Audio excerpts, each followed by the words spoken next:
દિવસના વિરામ બાદ ફરી એક વખત અમદાવાદમાં વરસાદી માહોલ જામી ગયો છે।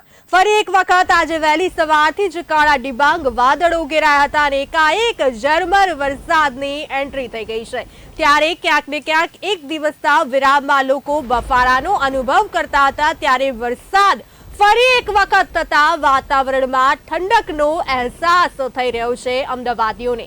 ત્યારે એક બે દિવસના વિરામ બાદ ફરી એક વખત અમદાવાદમાં વરસાદી માહોલ જામી ગયો છે। આ સાથે વધુ માહિતી આપવા માટે અમારા સહયોગી ચિંતન સુથાર આપણી સાથે જોડાઈ ગયા છે। ચિંતનજી, ફરી એક વખત અમદાવાદમાં વરસાદી માહોલ જામી ગયો છે, ત્યારે કેવું છે મોસમ, કેવું છે વાતાવરણ? જી ચોક્કસથી આપણે જણાવી દઉં કે આજ રોજ વહેલી સવારથી જ અમદાવાદના વિવિધ વિસ્તારોમાં વરસાદી માહોલ જે છે તે જામ્યો છે। આકાશમાં વહેલી સવારથી જ ઘારા વાદળો છવાયા હતા, કાળા ડિબાંગ વાદળો છવાયા હતા। ત્યારબાદ ચોક્કસથી કહી શકાય કે વહેલી સવારથી જ અમદાવાદના સાબરમતી, ચાંદખેડા તેમજ તપોવન સર્કલ સહિતના વિવિધ વિસ્તારોમાં વરસાદી માહોલ જામ્યો હતો અને વરસાદી ઝાપટા પડ્યા હતા, જેના કારણે છેલ્લા 2 દિવસથી જે શહેરીજનો જે ગરમીથી ત્રાહિમામ પુકારી ઉઠ્યા હતા, ઉકળાટનો સામનો કર્યા હતા, તેમાંથી ચોક્કસથી ફરી એકવાર લોકોને રાહત મળી છે। કારણ કે છેલ્લા 2 દિવસથી અમદાવાદમાં વરસાદે વિરામ લીધો હતો, ત્યારે ફરી એકવાર આજે વહેલી સવારથી જ અમદાવાદના તેમજ ગુજરાતના અન્ય જિલ્લાઓમાં પણ વરસાદી માહોલ જોવા મળી રહ્યો છે। હવામાન વિભાગ દ્વારા પણ આગાહી કરવામાં આવી હતી કે આગામી 4 થી 5 દિવસ સુધી અમદાવાદ, ગાંધીનગર તેમજ રાજ્યના વિવિધ જિલ્લાઓમાં વરસાદી માહોલ જોવા મળશે। ત્યારે આજે અમદાવાદના વિવિધ વિસ્તારોમાં વરસાદી માહોલ જોવા મળતા ફરી એકવાર ઠંડક પ્રસરી ગઈ છે। જો કે ચોક્કસથી કહી શકાય કે વહેલી સવારે જે લોકો નોકરી તેમજ સ્કૂલ, શાળાએ તેમજ કોલેજે જતા જે વિદ્યાર્થીઓ છે તેમને ચોક્કસથી હાલાકીનો સામનો કરવો પડ્યો હતો। આજે વરસાદની શરૂઆત થઈ ગઈ છે, ફરી એક વખત સવારે પડી રહ્યો છે, તો ક્યાંક ને ક્યાંક નોકરિયાત વાળો જે વર્ગ છે તેમને તકલીફ પડી હશે। ક્યાંક ને ક્યાંક જો વાત કરીએ તો છેલ્લા 2 દિવસ પહેલાની જો હું વાત કરું ત્યારે ખૂબ જ મુશળધાર વરસાદ, સાંબેલાધાર વરસાદ પડ્યો હતો સમગ્ર ગુજરાતમાં। ત્યારે તેની અસર જનજીવન પર પડી હતી, અનેક જગ્યાએ હજુ પણ પાણી ભરાયેલા છે, તો ક્યાંક ને ક્યાંક લોકો બહાર નીકળવાનું ટાળી રહ્યા હતા, પણ પછી તો વરસાદે વિરામ લઈ લીધો હતો। પરંતુ ત્યારબાદની જો હું પરિસ્થિતિની વાત કરું તો અનેક જગ્યાએ અમદાવાદમાં ખાડાઓ પડી ગયા છે, વૃક્ષ ધરાશાયી થયા હતા, એટલે કે ક્યાંક ને ક્યાંક કાદવ, કીચડ, ગંદકીનું સામ્રાજ્ય પણ વધી ગયું છે, તો રોગચાળાની દહેશત પણ ફેલાઈ રહી છે ને હવે તો। જી ચોક્કસથી આપને જણાવી દઉં કે જે રીતે આપણે વાત કરી કે છેલ્લા કેટલાક દિવસોથી અમદાવાદ સહિત અન્ય જિલ્લાઓમાં વરસાદી માહોલ જામ્યો હતો। મુશળધાર વરસાદના કારણે અમદાવાદ તેમજ અન્ય જિલ્લાઓમાં પણ જે કહી શકાય કે પાણી ભરાઈ ગયા હતા, જેના કારણે જનજીવનને માઠી અસર જોવા મળી હતી। સાથે જ ખેડૂતોના જે પાક છે તેમને પણ નુકસાન થયાની ભીતિ સેવાઈ રહી છે।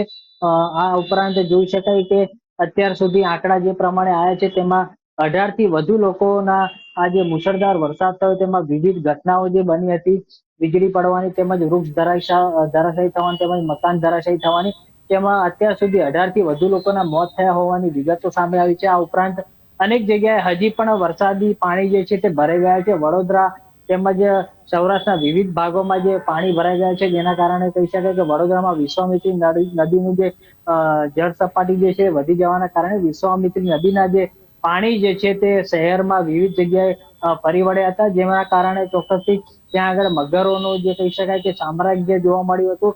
અને વરસાદના કારણે જે મગરો ત્યાં આગળ જે સ્થાનિક વિસ્તારમાં આવી પહોંચ્યા હતા, જેના કારણે ત્યાંના લોકોને પણ ભયનો માહોલનો સામનો કરવો પડ્યો હતો। જો કે ચોક્કસથી સ્થાનિક તંત્ર દ્વારા તેમજ અન્ય ટીમ દ્વારા ત્યાં આગળ જે મગરોનું જે છે રેસ્ક્યુ કરવામાં આવ્યું છે।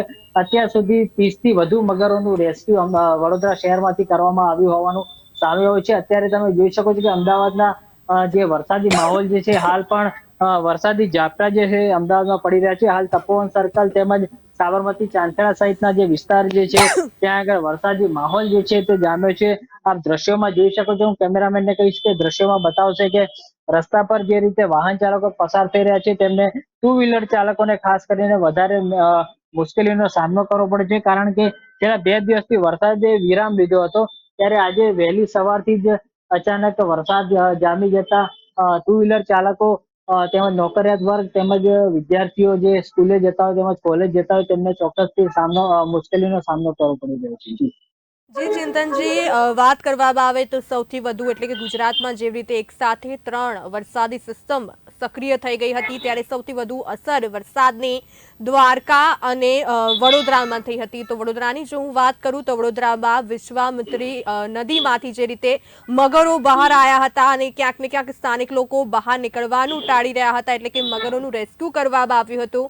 જેવી રીતે તંત્રની કામગીરીની જો હું વાત કરું તો અનેક જગ્યાએ ખાડાઓ પડી ગયા છે, ક્યાંક ને ક્યાંક તંત્રની પ્રી મોન્સૂનની કામગીરી પર પણ સવાલ ઉઠ્યા હતા ને, કારણ કે આ ભારે વરસાદને કારણે અનેક રસ્તાઓ ધોવાઈ ગયા છે. જી ચોક્કસથી આપણે વાત કરી જે પ્રમાણે અમદાવાદની વાત કરવામાં આવે તો અમદાવાદમાં વરસાદની જે માહોલના કારણે રસ્તાઓ પર જે ખાડા પડવાના અને ભૂવા પડવાની જે ઘટનાઓ છે તે સામે આવી હતી.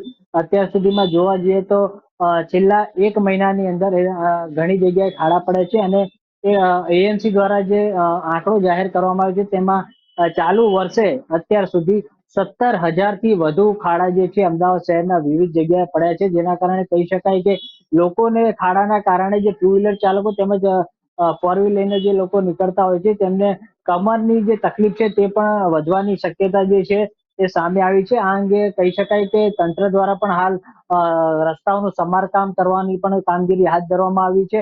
સાબરમતી, મોટેરા સહિત અમદાવાદના વિવિધ વિસ્તારોમાં હાલ એએમસી તંત્ર દ્વારા પણ રસ્તાઓનું સમારકામ કરવાની કામગીરી હાથ ધરવામાં આવી છે. અત્યાર સુધી 50 થી વધુ જે રસ્તાઓ છે ત્યાં આગળ સમારકામ કરવામાં આવ્યું હોવાનું સામે આવ્યું છે.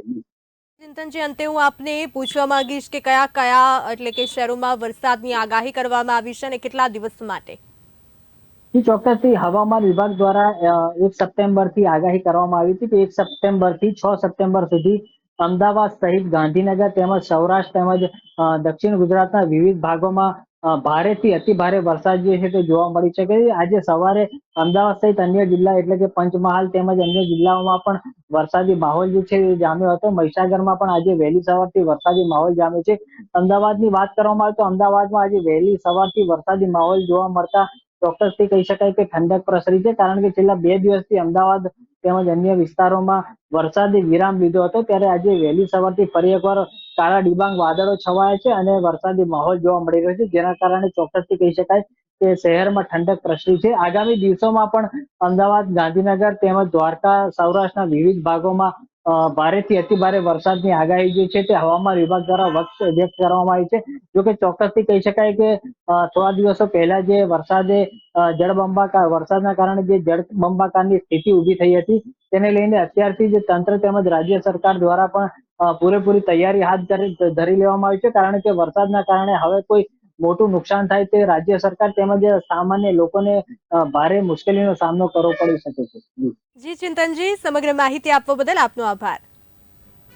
અમદાવાદમાં ફરી એક વખત વરસાદી માહોલ જામી ગયો છે. કાળા ડિબાંગ વાદળો સાથે વીજળીના કડાકા ભડાકા સાથે વરસાદી માહોલ, મેઘમહેર થઈ રહી છે. વરસાદ જામી ગયો છે અમદાવાદમાં ફરી એક વખત, ત્યારે વાતાવરણમાં ઠંડક પ્રસરી ગઈ છે.